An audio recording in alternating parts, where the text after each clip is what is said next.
রাসের মেলায় গেছিলাম। রাসের মেলাতে গিয়েই ফার্স্টে এই কানের দুলের দোকানে ঢুকে গেছি। এই কানের দুলগুলো খুব পছন্দ হয়েছিল। এটার দাম 150 টাকা। ফার্স্টে এটাই নিয়ে নিলাম। তারপর আরও ছোটোখাটো কানের দুল দেখছি, কিন্তু সেরকম একটা পছন্দ হলো না, তাই রেখে দিলাম।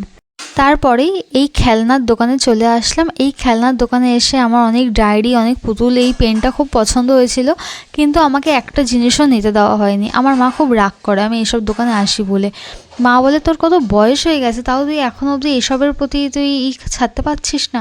কিন্তু কি করব, এখনও আমি নিজেকে যে বাচ্চাই মনে করি। আমার যতই বয়স হোক মনটাকে বাচ্চাই রাখতে চাই, অত বড় হতে চাই না। তারপর না নিতে দেওয়ায় ওখান থেকে বেরিয়ে আসলাম।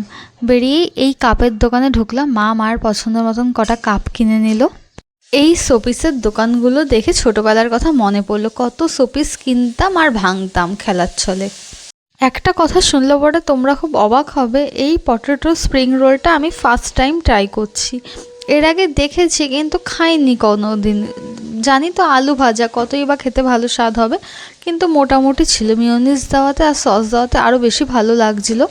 কিন্তু যেই তেলটা ভাজছিল একদম কালো কুচকুচে, একটু ভয় লাগছিল যা শরীরটা না খারাপ করে ওরকম তেলে ভাজা খেয়ে। তারপরে হোলসেল 30 টাকার দোকানে চলে আসলাম। ভালো ভালো কালেকশন ছিল, যেহেতু আমি সাজি না তাই আমার কিছু